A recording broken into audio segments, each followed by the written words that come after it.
Bonjour et bonjour. C'est pas dans mes habitudes d'abord de faire les directs à telle heure. Et puis deuxièmement, c'est pas évident d'en faire dans une voiture. Alors je voudrais rapidement dire ceci.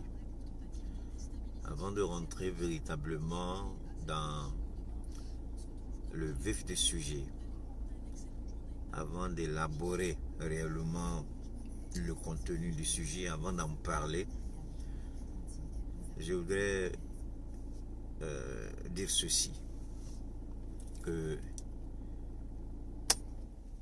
il y a un peu trop de désinformation, d'intoxication, de mauvaises interprétations de ce qui s'est passé réellement. Certes, je n'ai pas tous les éléments en main.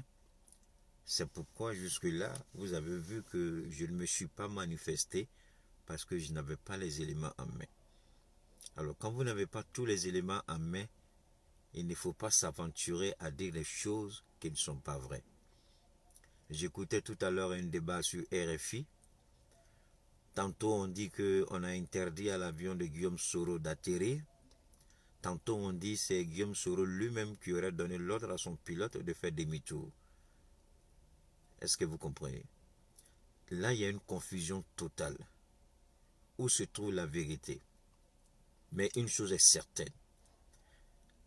La situation de Guillaume Soro doit être traitée selon deux aspects. Il faut le traiter dans le fond et dans la forme. Dans le fond, tout le monde ne dit pas la vérité, mais il y a la vérité dans ce que tout le monde dit. Dans la forme, je répète encore, tout le monde ne dit pas la vérité, mais il y a la vérité dans ce que tout le monde dit. La forme, c'est l'image de la Côte d'Ivoire.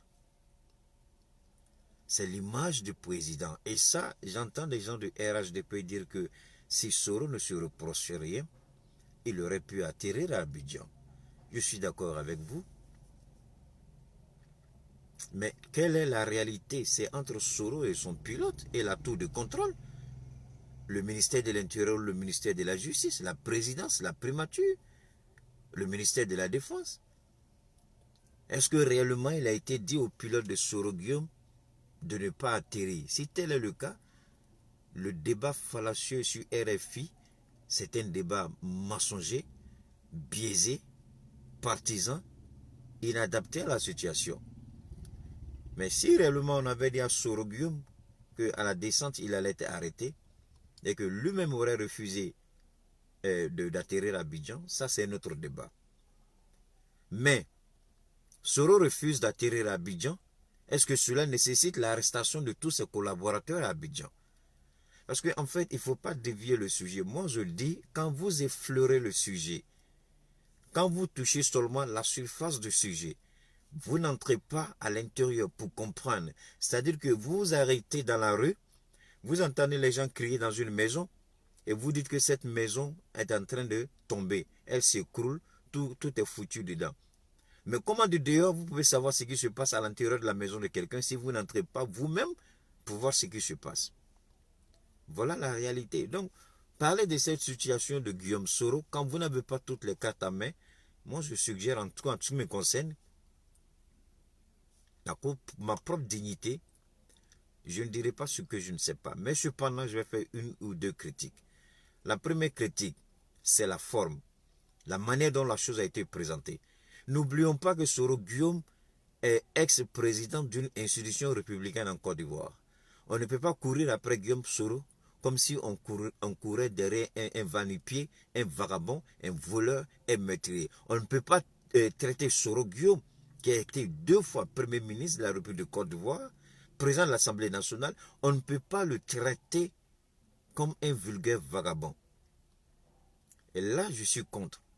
Deuxièmement, si ce pouvoir aujourd'hui est à son 2e mandat, c'est bel et bien grâce à celui qu'on traite aujourd'hui de démon, de diable, de déstabilisateur. Si Guillaume Soro voulait réellement déstabiliser la Côte d'Ivoire en tant que rebelle, il aurait lui-même lutté pour sa propre position, pour son propre positionnement, et non pas pour que quelqu'un d'autre soit président. C'est-à-dire, je voudrais que cela soit clair dans l'esprit de tout le monde. On traite les problèmes, on essaie d'avoir la mémoire courte, on ne réfléchit pas. C'est pourquoi je dis que, Africains que nous sommes, sortons de l'émotion. Apprenons à cogiter. Apprenons à réagir avec intelligence, avec rationalisme. Apprenons à regarder les problèmes en face et les traiter comme il se doit. Et non pas être... C'est bon que c'est vrai, être partisan, c'est bon. Mais, en quoi est-ce que le fait que je prenne parti peut aider la Côte d'Ivoire? Parce que c'est ça que les gens ne comprennent pas.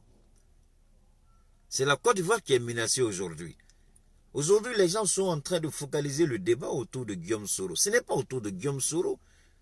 C'est le système, la gestion du système.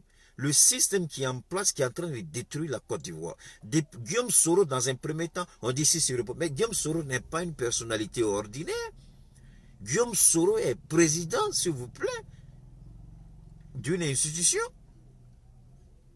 Le GPS.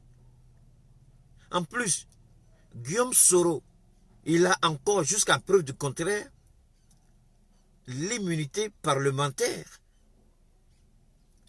Alors, un gars dont on n'a pas levé l'immunité parlementaire, on l'arrête. Et vous trouvez que s'il ne se reproche rien, soyons sérieux, ne biaisez pas le débat. Faites preuve d'intelligence. Alain Lobognon qui a été arrêté au siège du GPS, n'est-il pas député? Le président du RACI, n'est-il pas député? Toutes ces personnes-là, ces différents élus qui ont été arrêtés, à qui Alassane fait du tort? Alassane fait du tort à chacun d'entre nous, à chaque Ivoirien. Chaque fois qu'il bafoue la Constitution, chaque fois qu'il détruit la Constitution, c'est chaque Ivoirien qui est insulté. Votre Constitution, j'ai rien à foutre avec. Voilà en clair le message d'Alassane Dramane Ouattara. Votre Constitution, je m'en fous. Je gère comme je veux ce pays. Voilà le message clair d'Alassane Dramane Ouattara. Et Alassane Dramane Ouattara a le soutien moral de Macron, Emmanuel Macron. Parce que Alassane ne se serait jamais aventuré à lancer un mandat sans en avoir évoqué avec Emmanuel Macron qui était à Abidjan. Donc Emmanuel Macron a sa part de responsabilité dans ce qui se prépare en Côte d'Ivoire. Et je vous le dis, ce qui se prépare n'est pas bon. Si vous perdez votre temps pour dire que pendant les fêtes d'indépendance, là, les militaires qu'on fait défiler devant vous, là, si vous croyez que cela peut empêcher que Ouattara ne quitte le pouvoir, c'est que vous n'avez rien compris encore de l'histoire politique de l'Afrique et du monde. Quand un peuple est déchaîné, quand un peuple est décidé, peu importe le nombre de morts, ce pouvoir, s'il doit partir, il va tomber. Peu importe le nombre de forces spéciales, peu importe le nombre de bombes atomiques, de bombes à hydrogène, de bombes nucléaires, si tu dois partir, tu vas partir. Alors, ce que je voudrais dire simplement, au lieu de tergiverser, au lieu de bavarder, analysons le fond et la forme de ce qui se passe. Avant que je ne parle de Soro Guillaume, puisque c'est le nom sur lequel tout le monde est focalisé, je voudrais qu'on se souvienne que des députés ivoiriens ont été arrêtés sans motif valable et jusqu'à ce jour sont incarcérés dans les prisons d'Alassane Dramane Ouattara. Alain Lobognon est ailleurs arrêté. Kanagui Mamadou est arrêté. Et tous les autres, on les a arrêtés parce qu'ils sont tout simplement partisans de Soro Guillaume. Mais si Soro Guillaume a un problème avec l'État de Côte d'Ivoire, si comme ils le disent, c'est une question de détournement, c'est une question de... Mais en quoi est-ce que ces lieutenants, ces proches collaborateurs seraient impliqués? Mais ceux-là étaient en Côte d'Ivoire. Ceux-là n'étaient pas en voyage avec Soro Guillaume. Donc le pouvoir avait tout le temps de les interpeller avant même l'arrivée de Soro Guillaume. Alors pourquoi avoir attendu le jour de l'arrivée de Soro Guillaume pour arrêter toutes ces personnes? On ne m'aime pas, je m'en fous, je n'ai jamais demandé à quelqu'un de m'aimer. Mes enfants, je fais le maximum, ça me suffit. Je m'en fous qu'on m'aime, qu'on ne m'aime pas. Je m'en fous qu'on me traite de tous les noms. C'est le dernier de mes soucis. D'ailleurs, je ne lis même pas vos commentaires, pour être franc avec vous. Mais ce que je dis, que vous soyez d'accord ou pas, il n'y a pas une fois que j'ai prédit quelque chose sur les réseaux sociaux et puis vous n'avez pas vu. Il n'y a pas quelque chose que j'ai dit sur la gestion du Draman que vous n'avez pas vu. J'ai toujours une avance de 1 à 2 ans sur les événements qui arrivent en Côte d'Ivoire. 1 ou 2 ans en avant, je dis, personne n'écoute, on m'insulte. Mais après, quand ça se réalise, les gens commencent à m'appeler. Mais qu'est-ce que tu avais dit? J'ai dit, mais il faut faire une lecture simple et lucide. Arrêtons. Ce que je dis, je répète. Si le pouvoir reprochait quelque chose aux collaborateurs de Soro Guillaume, ceux-ci devaient être ou auraient dû être arrêtés il y a bel et bien longtemps. Malheureusement, ce n'a pas été le cas.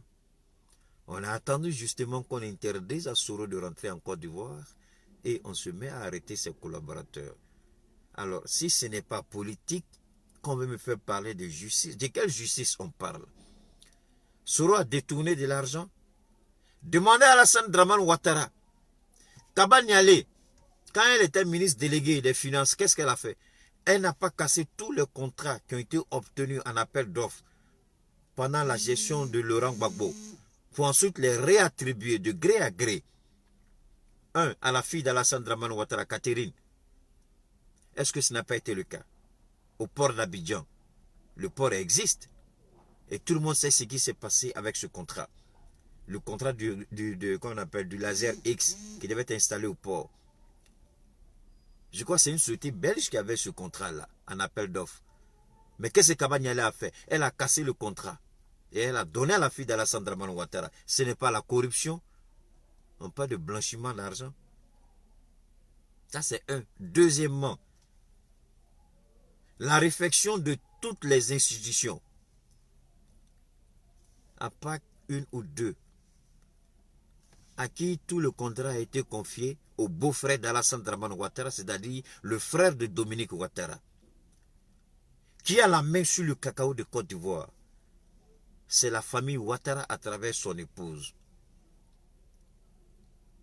Alors, qui a un budget de souveraineté qui monte chaque année, qui aujourd'hui, je ne sais même plus si on a 350 ou 360 milliards.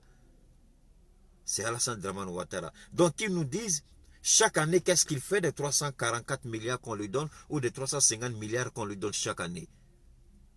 Soro a détourné de l'argent. Mais c'est ce même Soro-là qui t'a permis d'être président. On ne crache pas dans la main qui a donné à manger. On ne crache pas dans la main qui nous a donné à manger. C'est ce même Soro qui a pris les armes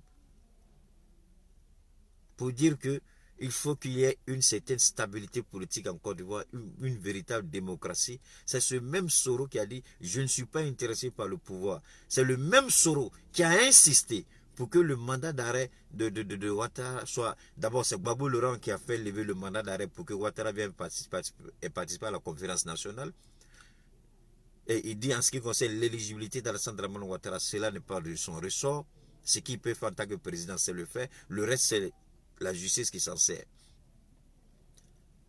Soro a fait tout pour que Ouattara soit inclus dans le débat et le jeu politique en Côte d'Ivoire. C'est ce même Ouattara aujourd'hui qui a saisi la maison de Soro Guillaume. C'est ce même Ouattara aujourd'hui qui a lancé un mandat d'arrêt contre Soro Guillaume. L'histoire se répète en Côte d'Ivoire. Et Dieu seul sait comment et où ça va finir. Quand j'entends les gens du RHDP parler, je me pose une seule question. Est-ce qu'ils ont un peu de dignité? Est-ce qu'ils n'ont pas honte dans leur vie?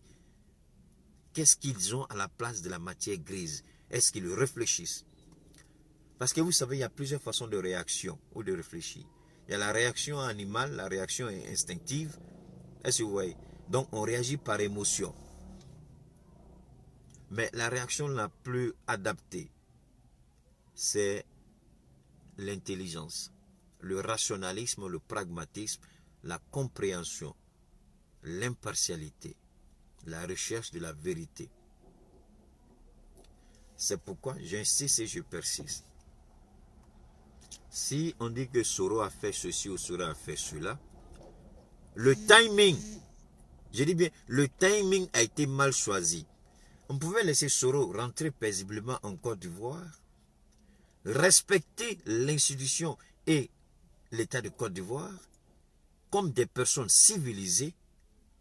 Soro rentre, on interpelle Soro, on lui envoie, on suit la procédure normale. Alors, moi, quand j'entends des idiots, excusez-moi du terme, des imbéciles sur les radios dire que Soro aurait dû descendre, mais qui a l'information correcte pour dire que, comment on appelle, la tour de contrôle n'avait pas déjà saisi le pilote pour dire que tu ne peux pas atterrir. Mais dans tous les cas, comment atterrir en Côte d'Ivoire pour rechercher la justice et la vérité quand déjà le siège de ton mouvement est attaqué? La police disperse la foule, tes partisans qui sont venus t'accueillir. Alors, quel est l'intérêt? Parce que les gens parlent sur aurait dû, blablabla. Il dit, mais attendez, il faut avoir tous les éléments en main avant de parler. Il faut avoir tous les éléments en main et puis ensuite parler. Soro allait descendre comment? Moi, c'est la question. Supposons seulement même qu'il avait l'autorisation d'atterrir. Je vais atterrir, je vois que mes partisans sont en train de les pourchasser. On a attaqué ma résidence. On a attaqué le siège de mon mouvement. On me dit qu'il y a une importante, comment on appelle, un important détachement des forces de l'ordre à l'aéroport. Ils m'attendent. Vous croyez que Soro n'a pas d'honneur à préserver? Souvent, il faut savoir perdre une bataille pour gagner la guerre. Souvent, il faut savoir humblement se retirer pour mieux sauter. En Côte d'Ivoire, on dit on ne reste pas dans Magnan pour enlever Magnan. Quand c'est chaud là, tu te mets à côté, tu te prépares et puis tu reviens. Mais ce que je veux dire, Ouattara est en train de préparer doucement la Côte d'Ivoire à un autre chaos. Et je vous le dis, vous savez, chaque fois que je parle, malheureusement, tout se confirme. Et ce chaos-ci sera le dernier chaos si jamais ça doit arriver. Et après ça, quand les yeux des Ivoiriens vont s'ouvrir réellement, ils vont prendre au sérieux ce que Houphouët leur a laissé, la paix, le pardon, la tolérance, l'amour. Parce qu'un président qui dit qu'il est pour la paix, un président qui dit que, je ne sais pas quoi, il allait à la Mecque, il est musulman, et tout en lui démontre qu'il est pire que le diable, pire que le démon. Mais Ouattara n'est pas un musulman. Un musulman ne ferait pas ça à son semblable. C'est pas ce que l'islam enseigne. Entre lui et les terroristes, qui est mieux que qui? Entre Ouattara et les terroristes, qui est mieux que qui? Parce que le comportement de l'homme en dit long. J'ai dit aux gens, Ouattara n'a jamais respecté un seul jour la constitution ivoirienne. Ouattara s'est sort de la Côte d'Ivoire pour asseoir une image qu'on a mis dans sa tête. Il va gouverner un jour. Il est descendant de ce souci-là. Moi-même, je suis descendant direct de Soundiata Keïta. Il n'y a pas de mélange dedans. Mais ce n'est pas pour autant. Tu ne peux pas martyriser ton peuple. Tu ne peux pas brimer ton peuple. Tu ne peux pas museler ton peuple. Tu ne peux pas soumettre ton peuple et dire que ton peuple... J'ai discuté comme ça avec quelqu'un qui me parlait de... Ouattara fait beau. Il dit Ouattara fait quoi? Il dit mais attendez, vous parlez de... Vous croyez que la Côte d'Ivoire, je vais vous dire ce que c'est. Comme vous ne connaissez pas, je vais vous parler de la Côte d'Ivoire. La Côte d'Ivoire, c'est 322 462 km². La Côte d'Ivoire, ce n'est pas le plateau. La Côte d'Ivoire, ce n'est pas Cocody. Et Abidjan, c'est 10 communes plus 2 communes, comment on appelle, riveraines. Abidjan, et Anyama et Benjerville. J'ai dit, mais allez dans chaque commune et montrez-nous les grandes réalisations de Ouattara. Je ne parle même pas d'abord de toute la Côte d'Ivoire. Je parle des 12 communes d'Abidjan. Alors, c'est-à-dire que quand vous faites du tape à l'œil avec une réalité, c'est pas la même chose. Je ne rentrerai pas dans ça parce que ce n'est pas le débat d'aujourd'hui. Ce que je veux dire, Ouattara joue à un jeu dangereux. On ne peut pas aujourd'hui, au XXIe siècle, à quelques heures de 2020, on ne peut pas, c'est-à-dire on ne peut pas faire des pratiques aujourd'hui qui relèvent des années 60, des pratiques de la complicité française. C'est pourquoi je dis Macron, fais attention. Tu es incapable de gérer les Français. Tu es mal élevé Macron. Tu es impoli Macron. Pour comprendre la dictature de Ouattara, là, vous avez entendu parler de la monnaie éco. Ouattara veut se donner la paternité de cette monnaie, alors qu'il était contre cette monnaie. Ouattara était contre l'éco. Lui n'est rien d'autre que le sous-préfet de Paris installé à la présidence ivoirienne. Il était contre le CFA. Et pardon, il était contre l'éco pour le CFA. On a vu comment il a défendu, lui et Macky Sall, comment les deux ont défendu bec et ongle le franc CFA, parce que ça les arrangeait. Alors, la zone UEMOA a délégué Ouattara pour négocier la sortie de l'UEMOA, de la zone franc, pour entrer dans une nouvelle monnaie qui, plus tard, sera la monnaie commune de la CEDEAO. Ouattara a parlé, si comme c'était son initiative, son œuvre. Alors, c'est pourquoi je dis aux Ivoiriens, j'ai rien contre la personne, mais ce que la personne représente est une menace perpétuelle, est une menace et pour la stabilité économique de l'Afrique et pour la stabilité politique en Côte d'Ivoire, la réconciliation, la paix et autres. Alassane est une menace. Alassane aujourd'hui est la pire erreur que les Ivoiriens pouvaient commettre. Nous avons tous participé à son élection. J'assume ma part des responsabilités. Voilà pourquoi moi je viens aujourd'hui pour dénoncer ce qu'il fait. On ne peut pas empêcher Soro Guillaume d'être candidat. 2 fois Premier ministre, président de l'Assemblée nationale. Celui qui a dit non à Gbagbo pour faire en sorte que, même si la France avait toutes les armes, la France ne pouvait jamais permettre et installer Ouattara sans le soutien des Ivoiriens. Et ce soutien de taille et de poids, c'était Soro. Aujourd'hui, Ouattara crache sur lui. Aujourd'hui, Ouattara pisse sur lui. Mais est-ce que je n'avais pas prévenu Soro il y a 4 ans de cela, 3 ans ou 4 ans, je crois. Est-ce que je n'avais pas prévenu Soro? Est-ce que j'ai pas dit Soro un jour viendra, Ouattara va te traiter comme chose? Il dit tu es devenu comme Ngomi, devant derrière grillé. J'ai dit à Soro. Soro n'a pas écouté. Il a cru que Ouattara était... J'ai dit Soro, tu joues un jeu. Ce monsieur-là, tu crois le connaître, mais tu ne le connais pas. Mais avant moi, Gbagbo l'a dit. Gbagbo dit, vous me combattez à cause de quelqu'un que vous ne connaissez pas. Mais un jour, vous allez me regretter. Aujourd'hui, est-ce que les Ivoiriens ne sont pas en train de regretter Laurent Gbagbo? Aujourd'hui, est-ce que la vérité n'est pas en train de se manifester? Alors arrêtons, parce que pour moi, je ne voulais pas parler du tout de cette situation. Mais je vois que la France est en train de manipuler la situation parce que Emmanuel Macron est partisan de ce qui arrive aujourd'hui à Guillaume Soro et au GPS parce que Emmanuel Macron a donné explicitement son accord à Ouattara d'agir comme bon lui semble. Voilà pourquoi nous sommes à cette situation aujourd'hui. Alors, ce que je veux dire, c'est très simple. Si Ouattara ne revient pas en arrière, il croit que les unités d'élite qu'il a formées pourront garantir son pouvoir. Non, il a menti. J'ai dit, Ouattara, tu as menti. Mais en même temps, comme je vous l'ai dit, le problème se situe, en ce qui me concerne, à 2 grands niveaux. Dans la forme et dans le fond. Alors, maintenant, parlons du fond. On dit blanchiment, détournement. Et j'ai appris encore hier que sa résidence aurait été saisie.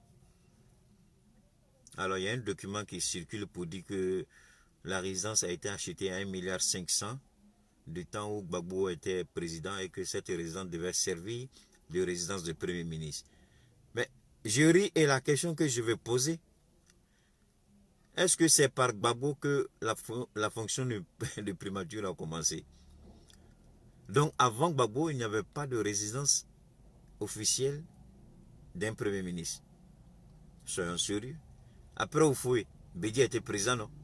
Quand Bédi était présent, il y avait un Premier ministre. Ce Premier ministre-là, il n'avait pas une résidence officielle, je ne sais pas, à vous de me le dire. Après Gbagbo, il y a eu qui? Je ne parle pas de la transition. Après Bédié, pardon, il y a eu Gbagbo. Gbagbo, il y avait un Premier ministre. Donc ce Premier ministre, il n'y avait pas de résidence. Alors, donc quand on parle, il faut qu'on ait certains éléments en main. Il faut qu'on soit au contrôle de certains facteurs. Je ne serai pas long. Ce que je veux dire, il est simple, il est compréhensible. L'arrestation ou la tentative d'arrestation est une erreur de Ouattara. C'est un mauvais calcul. On ne peut pas s'attaquer comme ça à Soro Guillaume. Je ne dis pas qu'il est exempt de reproches ou d'erreurs. C'est pas ce que je dis. Je dis, mais quand on a en face un candidat sérieux, on fait attention. Un monsieur qui dit, il n'y aura pas de troubles, les élections vont se passer dans les meilleures conditions. Les élections vont se passer dans les meilleures conditions. On a vu ce que Alassane entend par meilleures conditions. On a vu les élections régionales et municipales. On a vu les casses. Et ce même Ouattara sort à la télévision pour dire que tout s'est bien passé alors qu'il y a eu mort d'homme. Donc ne soyons pas surpris de ce qu'il fait aujourd'hui. Mais une chose est certaine. Ouattara a déjà fait des sondages. C'est ce que j'ai déjà dit et ça a été confirmé. Ouattara a déjà fait ses sondages. Et Ouattara sait que même si lui-même il est candidat là, il ne peut pas passer. Alors, moi c'est ce qui me fait rire. Quand tu dis ton bilan est inattaquable, je te le concède. C'est toi qui le dis, tu es libre. Mais ce qui est rigolo, ils disent que Soro Guillaume n'est rien. C'est Ouattara qui a fait Soro. Je suis d'accord avec vous et j'applaudis même. Mais pourquoi autant de bruit autour de quelqu'un qui n'est rien? Si Soro n'est rien, mais laissez-le dans sa petite misère. Si Soro n'est rien, laissez-le. Laissez-le. Vous dites qu'il n'est rien. Laissez-le. Où est-ce qui est compliqué dedans? Vous dites que Soro ne vaut rien, il ne sera rien, il sera fini. C'est pas ça? Mais bizarrement, depuis qu'il est parti, il ne fait qu'augmenter sa popularité et ces trucs ne font qu'augmenter. Donc moi je veux dire tout simplement au pouvoir de la place, comme j'ai toujours dit, c'est un pouvoir frileux, c'est un pouvoir incapable, c'est un pouvoir composé d'inconscients, de mauvais conseillers et de gens qui ne prennent pas la mesure des actions qu'ils posent. La Côte d'Ivoire a trop souffert et la Côte d'Ivoire n'a pas besoin d'une nouvelle crise. J'ai dit aux gens, si Ouattara sait que sa candidature va poser problème, si Ouattara sait aussi que son parti ne peut pas gagner, il y a une seule option qui sauve à Ouattara, c'est de faire tout pour créer des troubles avant les élections et créer une période transitaire, puisque l'Assemblée nationale n'est que de nom en Côte d'Ivoire. L'Assemblée nationale n'existe pas en Côte d'Ivoire. C'est une façade. C'est l'argent des Ivoiriens pour payer des vauriens qui dorment. Ils passent leur temps à dormir et à dilapider l'argent du contribuable ivoirien parce qu'il ne travaille pas. Ouattara gouverne par, si je peux me permettre, par ordonnance. Décret présidentiel et ordonnance. Aucune grande décision de Ouattara ne passe à l'Assemblée nationale. D'après lui, il veut travailler vite. L'Assemblée nationale est une longue. Mais toute personne qui dit qu'elle est démocrate, républicaine, doit respecter les fondamentaux de la République, c'est-à-dire les institutions républicaines. Mais lui dit non, non, non, non, non, tout ça c'est compliqué pour moi. Moi, je vais diriger la Côte d'Ivoire comme un roi, par ordonnance et décret, pas d'Assemblée nationale. Et c'est le même Soro Guillaume qui, à l'époque président de l'Assemblée nationale, a permis à Ouattara de gouverner la Côte d'Ivoire sans passer par l'Assemblée nationale. Donc Ouattara prend des décisions iniques, il prend des décisions catastrophiques, il prend des décisions personnalisées, il les impose à une population parce que tout simplement, Ouattara ne gouverne pas avec l'opinion du peuple. Ouattara s'en fout du peuple. Ouattara n'a rien à faire avec le peuple. L'opinion du peuple, ce n'est pas le souci de Ouattara. Le bien-être du peuple, ce n'est pas son problème. Ouattara gouverne selon sa propre et bonne volonté, selon sa conscience. Il n'a aucunement besoin de consulter la base, alors que toute politique repose sur les aspirations du peuple, le bien-être social du peuple, garantir le minimum pour chaque et chacun des citoyens de cet État-là. Mais Ouattara garantit d'abord la sécurité de son compte bancaire, la sécurité de son compte bancaire. Je répète, il sécurise, comment on appelle, le compte bancaire de ses enfants, de son épouse, de ses amis et de ses alliés. Ivoirien, mourir de faim, c'est le dernier souci de Ouattara. Mourir de faim, ce n'est pas son problème. Alors, cette réalité-là, vous croyez que c'est Soro Guillaume? C'est-à-dire que souvent, évitons d'être trop partisans. C'est-à-dire, ouvrons les yeux. Moi, là, pourquoi j'interviens? Parce que si c'était une affaire Soro Guillaume, si c'était uniquement une affaire Soro Guillaume, moi, je n'allais pas parler. Si c'était une affaire Soro Guillaume et Ouattara lui-même, moi, je n'allais pas parler. Est-ce que vous voyez? Si c'était une affaire Soro Guillaume, Ouattara lui-même, moi, je n'allais pas parler. Mais la situation, c'est que c'est la constitution ivoirienne qui est bafouée. C'est la constitution ivoirienne qui est chiffonnée. C'est la constitution ivoirienne qui est jetée dans les toilettes. C'est la constitution ivoirienne qui est piétinée. C'est la constitution ivoirienne qui est mise à mal. Ouattara n'a jamais respecté la constitution ivoirienne. Il se sert de cette constitution pour, je ne sais pas comment dire, servir ses propres intérêts. En novembre 1993, je vous l'ai dit, la vidéo remonte à 3 ans, 4 ans peut-être. En novembre 1993, la première personne à tenter un coup d'État contre l'État de Côte d'Ivoire, c'était Alassane Dramane Ouattara. En novembre 1993, avec le soutien de l'armée.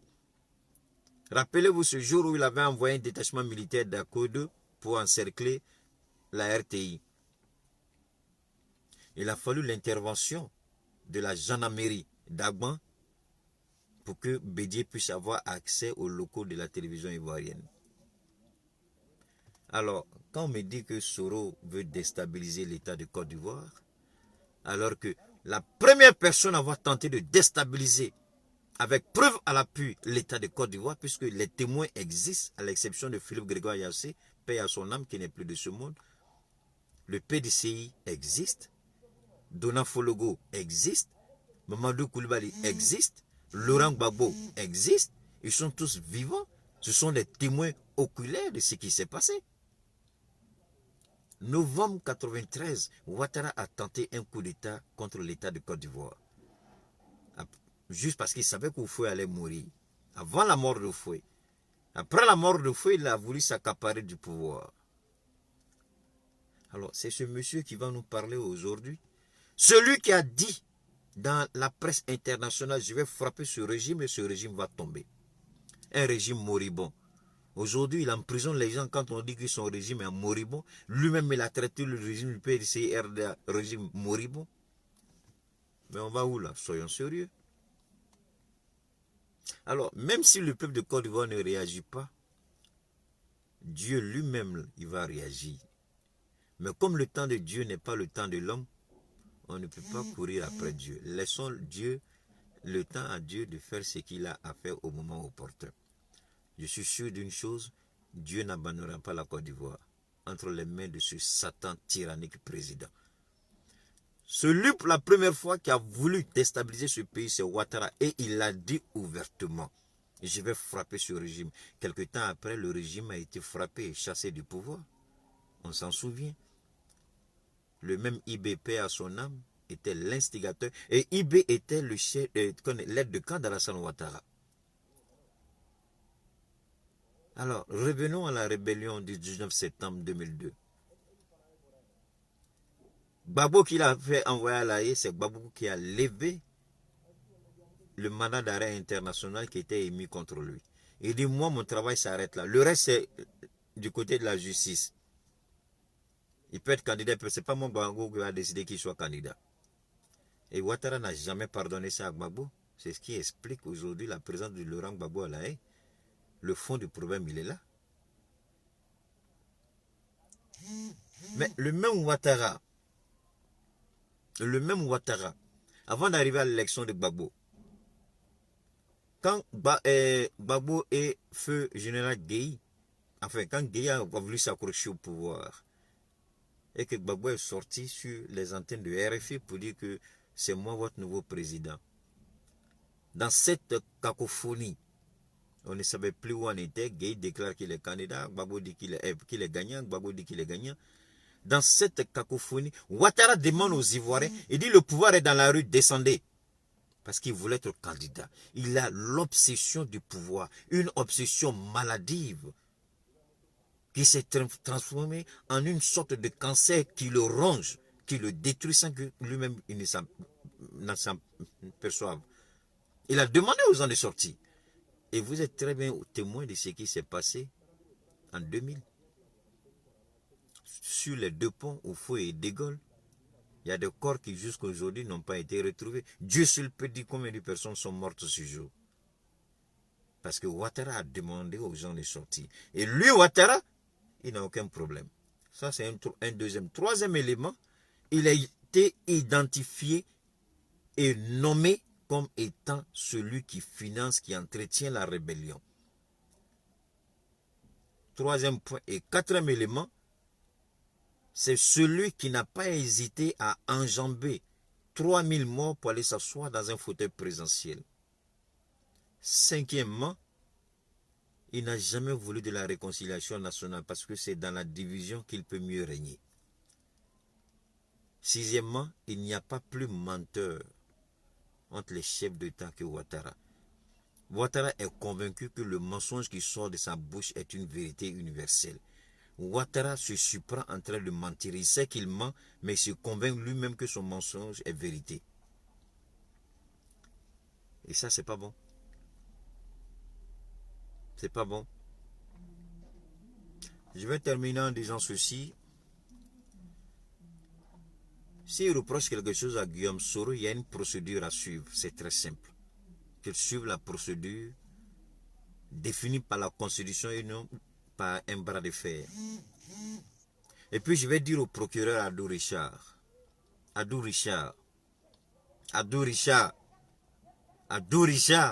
la Côte d'Ivoire est trop balèze pour toi. Tu es trop petit, Adou Richard. Tu es trop petit, Adou Richard. La politique, ce n'est pas ce que toi tu crois ou tu fais.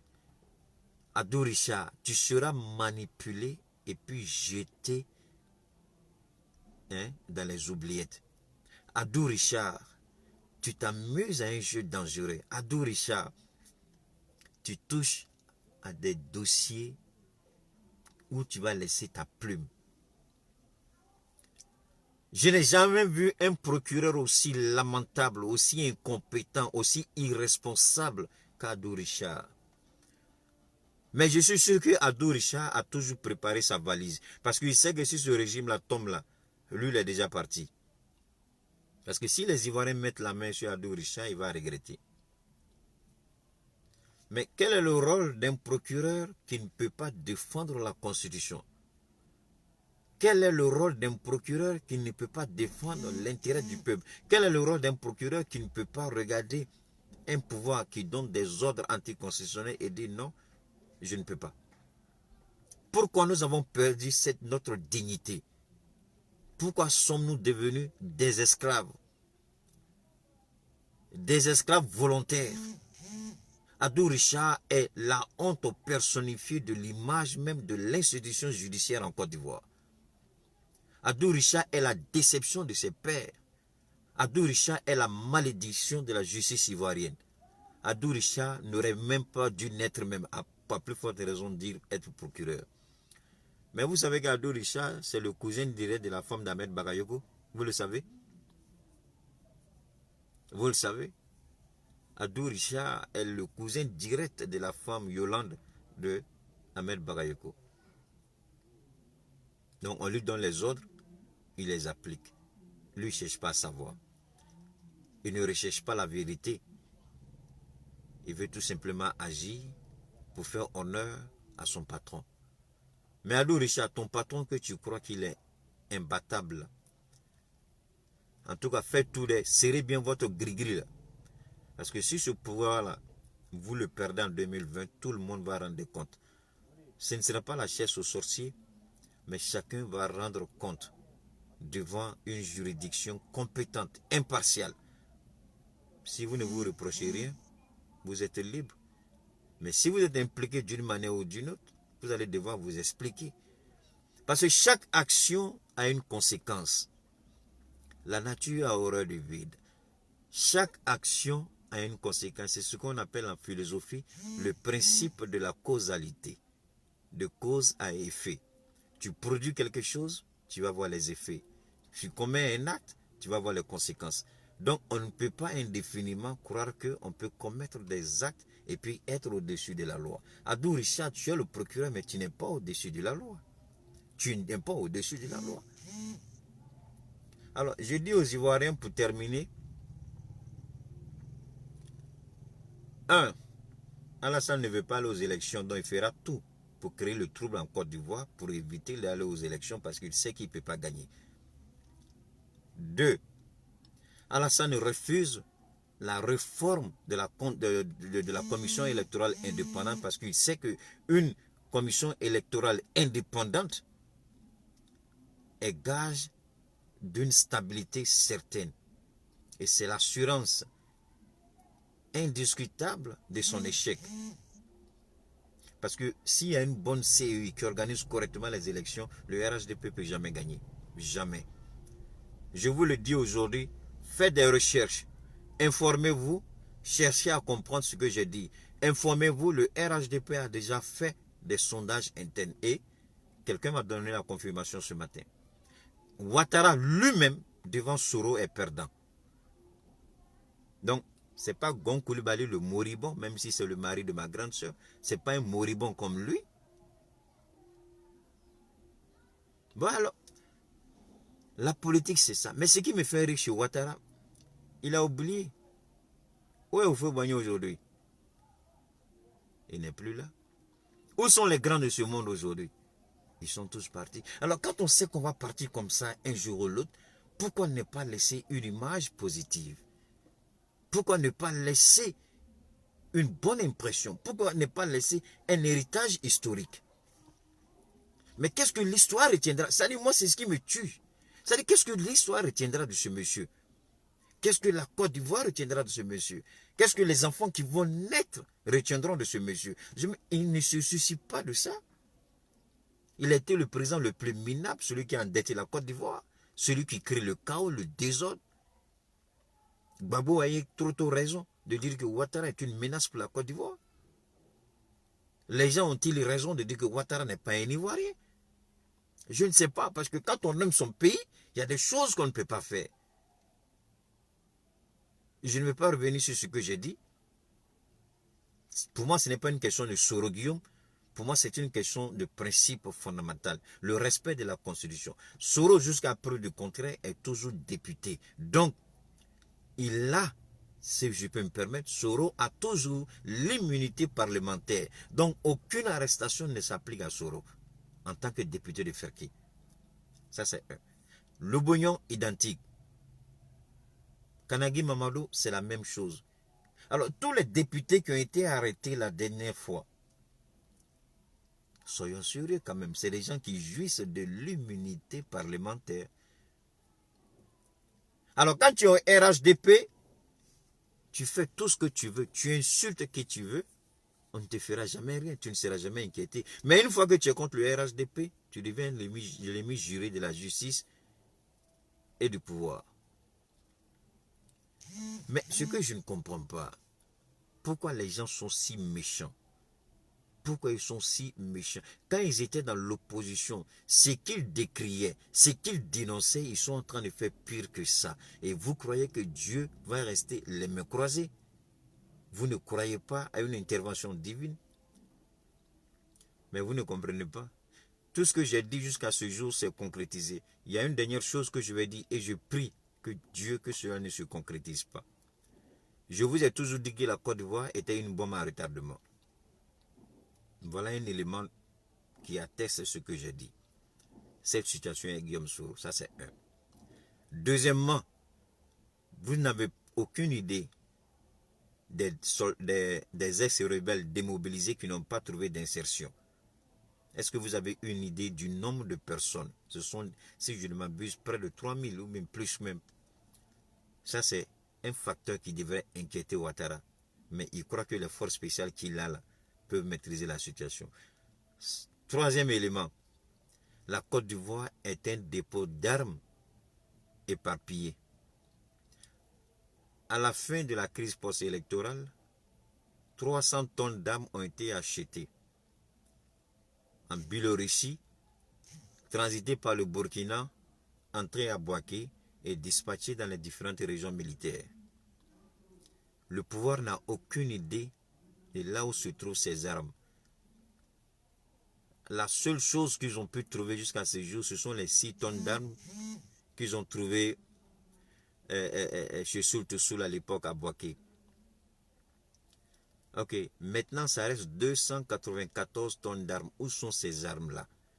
C'est pourquoi j'ai toujours dit, c'est en connaissance de ce fait qu'il ne maîtrise pas que Ouattara a créé autant de milices pour sa propre sécurité. On dit forces spéciales, ce ne sont pas des forces spéciales, ce sont des milices qui sont directement rattachées à la présidence. Des gens qui n'émargent pas au niveau des forces armées de Côte d'Ivoire, mais qui émargent directement à la présidence. Leur dotation en armement, en tenue de tout ce que vous, entraînement, tout est financé directement par la présidence. Ils ne sont pas inclus dans le budget des forces armées de Côte d'Ivoire. Ouattara, Kadhafi était mieux équipé que toi. Kadhafi était le pays africain qui avait plus d'armes que n'importe quel. Mais je ne souhaite pas le cas Kadhafi. Mon avis aujourd'hui, c'est après Kadhafi, ce qui s'est passé. Est-ce que c'est un truc comme ça que tu veux pour ton pays? Mais parce que les gens, à force de frustration, ils diront, mais moi je n'ai plus... Attends, la vie n'aura plus de sens. Parce que Ouattara va pousser les gens à ce niveau. À un moment donné, on se dit, mais attends, moi j'ai rien à perdre. Je n'ai rien à perdre puisque je ne vois pas le bout du tunnel. Allez, allons-y, ce qu'ils veulent faire, n'ont qu'à faire. Ouattara, je te croyais intelligent, mais malheureusement, tu n'es pas intelligent. Ton diplôme même là, je doute même si tu n'as pas triché. Je doute même parce que un homme qui a fait les États-Unis comme moi, tu ne peux pas raisonner comme tu raisonnes. Un homme qui a vécu aux États-Unis autant d'années comme moi, tu ne peux pas raisonner comme ça. J'ai vu la démocratie américaine. J'ai vu le respect qu'ils ont. Aux États-Unis, j'ai dit toujours aux gens, la démocratie vraiment américaine, ce n'est pas une démocratie, ce n'est même pas un exemple. Mais il y a un élément fondamental dedans. C'est-à-dire qu'aux États-Unis, la liberté d'expression est garantie. Leur démocratie est défaillante, mais la liberté d'opinion est garantie. Personne ne peut toucher ça parce que c'est un droit constitutionnel. Mais Ouattara, quand tu parles, on va te museler. Le jeune président de la JPDC a été muselé. Le gars du FPI a été muselé. Ils ont tenté avec Bama Morifere. Ils ont tenté avec Mamadou Koulibaly. Voilà Guillaume Soro. Ils ont tenté avec Bédier lui-même. Bon, est-ce que c'est ça la politique? Incarcérer, museler tous et dire que... parce que Ouattara veut Laura d'Oufoué. Vous savez, Oufoué était aimé par toute la Côte d'Ivoire. Même si on ne l'aimait pas, on était forcé de l'admirer. Mais Oufoué ne l'a pas fait à coup de bâton. Il ne l'a pas fait à coup de répression. Il n'a pas fait à coup d'injustice. Il a posé des actes. Et ce sont ces actes-là qui ont poussé son peuple à l'aimer. Mais toi, en lieu et place d'Oufoué, tu es un criminel, tu es un menteur, tu es un manipulateur, tu es un corrompu et tu es un corrupteur. Donc, tu ne peux pas être contre Oufoué. Tu ne peux pas être comme Oufoué. On ne peut pas t'aimer comme... Donc, c'est cette frustration, cette amertume qui ronge Ouattara. Parce que Ouattara dit qu'il a fait comme Oufoué, sinon plus qu'Oufoué. Donc, on devait l'aimer au même titre qu'Oufoué. En fait, c'est un monsieur qui est profondément... C'est un monsieur qui est profondément, autant pour moi, et génétiquement frustré. Ouattara est génétiquement frustré. Allez chercher la définition de ce que j'ai dit. J'ai dit Ouattara est génétiquement frustré. Ouattara est génétiquement frustré. Il y a un gène en lui là, qui le rend comme ça. C'est-à-dire, c'est ce qu'on appelle la jalousie déguisée. la jalousie déguisée, c'est ce que j'appelle quelqu'un qui est génétiquement frustré. C'est la jalousie déguisée. Même quand on nous pose la question, est-ce que vous voyez la manière dont il ricane? Soro est fini, mais laissez-le. Soro est fini, laissez-le. Mais il est fini, c'est lui qui reste à l'extérieur. Il n'est pas chef d'État. Où sort tout cet argent-là? Soro est fini, mais il dérange. On a un bilan inattaquable. Mais si votre bilan est inattaquable, allons sur le terrain. Par là, c'est fini. Donc, c'était juste ma petite contribution. Parce que j'ai vu beaucoup de gens qui m'envoyaient des messages. Hein, des messages avant que je commence rapidement mon boulot. Qui m'envoyaient plein de messages, plein de messages. Je ne voulais pas intervenir, mais en fait, je parle seulement pour circonscrire la situation dans un contexte constitutionnel. C'est-à-dire, pour moi, la Constitution n'a pas été respectée. Le droit élémentaire n'a pas été respecté. Des députés sont mis en prison. Des députés sont arrêtés sans que l'Assemblée nationale ne se prononce. Alors cela doit nous donner une idée. Excusez-moi. Donc, comme je le dis, des députés sont arrêtés, jetés en prison, sans aucune forme de procédure. Que dit la Constitution? Quand je vous dis que Ouattara n'a rien à foutre de la Constitution ivoirienne, vous voyez et vous comprenez ce que je veux dire. Ouattara n'a aucun respect pour l'ordre institutionnel et l'ordre constitutionnel. Il se dit qu'il est un roi, il gère, il gouverne. Mais quelque part, Soro paye aujourd'hui sa mauvaise collaboration. J'apprécie Soro. La plupart de tous ces lieutenants me connaissent et je communique beaucoup avec eux. Et je parle avec eux. Mais ils savent aussi que je n'ai pas la langue de bois et que si je dois parler, je parle. Soro aujourd'hui est responsable de ce qui lui arrive. Sinon, quand Ouattara était venu voir Soro pour demander de lui donner une autorisation spéciale pour gouverner la Côte d'Ivoire sans passer par l'Assemblée nationale sur une période illimitée, Soro, je peux dire par là, sa naïveté l'a induit en erreur. Soro a accepté. Et c'est ce que la Côte d'Ivoire paye aujourd'hui. Parce que Ouattara aujourd'hui, il n'y a plus de législation en Côte d'Ivoire. La voix du peuple n'est plus prise en compte puisque les députés ne peuvent plus se prononcer sur les sujets les plus importants. Ouattara gère la Côte d'Ivoire par ordonnance et par décret comme s'il est roi. Donc l'Assemblée nationale n'est que de façade. Mais c'est Soro qui lui a donné ça. C'est Soro qui a donné ce pouvoir à Ouattara. Je n'ai pas dit le pouvoir d'être président. C'est-à-dire la possibilité de gouverner la Côte d'Ivoire sans l'intervention de l'Assemblée nationale. Aujourd'hui, on a une Assemblée nationale, ils sont payés pour dormir, payés pour faire des conneries, payés pour dépenser notre argent, mais payés pour ne pas travailler. En fait, c'est ça aujourd'hui les députés en Côte d'Ivoire. Ils sont payés pour ne pas travailler. Et Soro est responsable. Parce que si à l'époque Soro avait dit non, monsieur le président, ça va être difficile, il faut qu'on définisse dans le temps, même s'il faut renouveler. Vous savez pourquoi la démocratie américaine n'est pas bonne, mais il y a du bon côté dedans. C'est-à-dire, il y a des choses souvent, les Américains, c'est étape par étape, périodiquement. Donc, vous tombez d'accord sur un principe, la durée de vie peut être de 6 mois, ou bien de 8 mois. Après, vous revenez, vous renégociez encore. Mais en Afrique, on a laissé. Soro a cru, il a compté sur la bonne foi de Ouattara, et Ouattara l'a allumé. Donc, aujourd'hui, ce qu'il vit, c'est sa faute. Mais en même temps, je dis que Ouattara est en train de commettre une bavure qu'il va regretter. Ouattara est en train de commettre une erreur qu'il va regretter. Politiquement, le timing n'est pas bon. Juridiquement, c'est une façade, une mascarade indescriptible. Soro est une personnalité. Le Bougnon est une personnalité. Kanagui Mamadou est une personnalité. Comme tous les autres qui ont été arrêtés sont des personnalités. Mais un peu de décence. On ne peut pas les ridiculiser. On ne peut pas les humilier et croire que Dieu ne va rien dire. et croire que le peuple, à un moment donné, ne voudra pas prendre sa revanche. J'invite le RHDP à regarder autour de la Côte d'Ivoire, à l'intérieur de l'Afrique, à l'extérieur de l'Afrique, à l'intérieur de l'Europe, en Amérique latine, aux États-Unis et dans bien d'autres États. Il y a un mouvement de colère générale par vagues successives. Il faut regarder l'histoire. Il faut regarder l'histoire. Oui, si c'était pour 8 ans, Ibro, comment tu vas mon frère? 8 mois. 8 mois, c'était même trop, Ibro. 8 mois, c'était trop.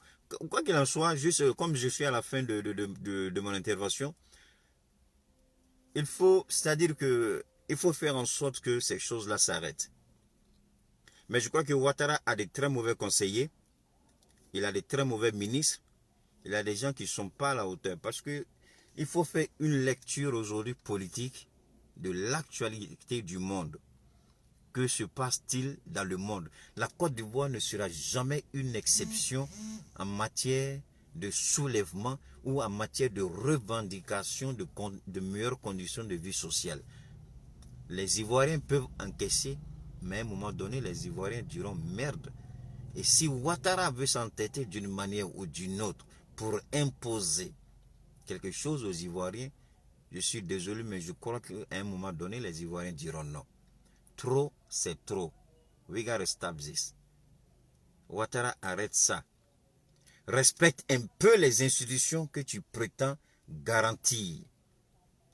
Permets aux institutions de fonctionner. Arrête de t'immiscer dans le fonctionnement des institutions. Que la justice ne soit pas instrumentalisée. Que l'Assemblée nationale joue son rôle. Que la présidence joue son rôle. Que la primature joue son rôle. Mais vous ne pouvez pas être juge, arbitre et joueur. C'est pas possible. C'est pas possible. Le cas Soro n'est qu'un exemple de la mauvaise foi d'Alassane Ouattara, de la mauvaise gestion politique de la Côte d'Ivoire. Le cas Soro doit interpeller chaque Ivoirien. Est-ce que c'est comme ça que la Côte d'Ivoire est gérée? Parce que on dit le singe ou le chien ne change jamais sa façon de s'asseoir. C'est comme ça Ouattara est. Depuis novembre 93, c'est ce qu'il est en train de faire à la Côte d'Ivoire. Il est en train de blesser la Côte d'Ivoire. Il est en train de détruire la Côte d'Ivoire. Il est en train de chiffonner. Et depuis 93, Ouattara n'a jamais respecté la constitution de la République de Côte d'Ivoire. Il se réclame haut et fort ivoirien, mais il n'a pas le sang du patriotisme. Le patriotisme commence par le respect de la Constitution, le respect de la loi fondamentale. Mais Ouattara n'a rien à foutre avec cette loi, puisqu'il avait pour 6, je viens de voir tout à l'heure, on dit, Victor Angers Hervé, comment tu vas, merci, 8 mois, mais c'était une erreur. Mais c'est ce que j'ai dit. Parce que quand le président dit non, non, je vais exécuter parce que l'Assemblée nationale, il dit non, monsieur le président, quelle est cette urgence que vous voulez faire qui ne peut pas passer par l'Assemblée nationale? C'est-à-dire l'Assemblée nationale avait une option, soit lui donner 1 mois ou 2 mois, 3 mois au maximum, et puis ensuite lui dire non, monsieur le président, on préfère que tout passe par l'Assemblée nationale. Mais c'est Soro qui a donné ce pouvoir-là à Ouattara aujourd'hui. C'est pourquoi Ouattara prend des décisions iniques, stupides, irrationnelles, qui vont même à l'encontre même de la Constitution. Et personne ne parle. Il dit je vais être candidat. Cissé Bakongo lui a dit quoi? Il dit l'article 33 de la Constitution dit que les dispositions de l'ancienne Constitution relatives à l'organisation des élections, parce que c'est ça le cadenas que Ouattara avait oublié. Il dit cet article 33 ne remet pas en cause les dispositions en matière d'élection. Donc en d'autres termes, aucun président n'est pas allé au-delà de 2 mandats, même si la Constitution est renouvelée. Ce n'est pas moi. Moi, je n'ai même pas lu l'article 33. Ça, c'est Ibrahim qui a dit ça. Moi, c'est sur l'article 50 et 55 que je me suis basé pour dire que Ouattara ne peut pas être candidat. Et puis, deuxièmement, il n'y a pas de disposition particulière au sein de la nouvelle constitution qui dit que le président, s'il veut, peut se représenter. Donc ça, c'est un débat clos. Maintenant, lui, il est en train de tromper les gens comme il veut. Si je veux, si c'est président. Et puis, regardez-moi, comment un président sérieux peut dire ça? Comment on peut respecter Ouattara? Si Bédi est candidat, je suis candidat. Si Gbagbo est candidat, je suis candidat. Mais regardez la mauvaise foi de ce monsieur. Regardez cette bassesse politique-là, cette incompétence-là, c'est ça qui me tue, c'est ça qui me ronge. Un politicien doit dire ça. Mais Ouattara même a une idée de la manière dont les gens le regardent en dehors de la Côte d'Ivoire. Est-ce que vous savez que la Côte d'Ivoire devient petit à petit une risée? Je ne sais pas si vous sortez, si vous voyagez beaucoup, hein, mais la Côte d'Ivoire devient une risée. On dit, mais c'est quel président qui dit, si les autres sont candidats, je suis candidat. Il prend drogue pour venir parler aux Ivoiriens, mais il dit, moi je ne sais pas où. Ça c'est un. Mais alors, le cas Soro, je le dis, je l'ai pris pour illustrer une situation.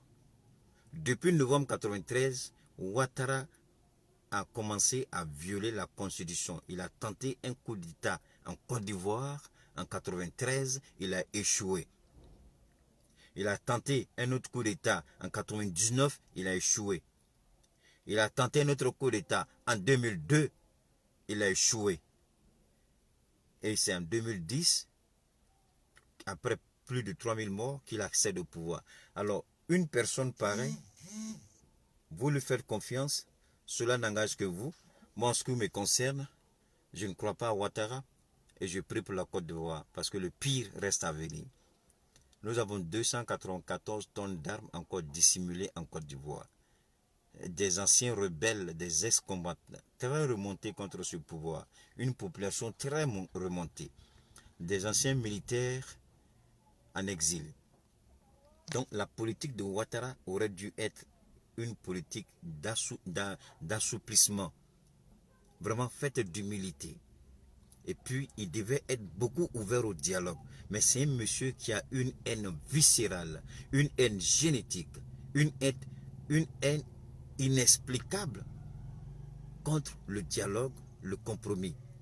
Je ne sais pas est-ce que discuter avec quelqu'un et puis trouver un compromis, est-ce que c'est une marque de faiblesse? Vraiment, je ne sais pas. Demandez à Ouattara, peut-être lui pourra vous répondre.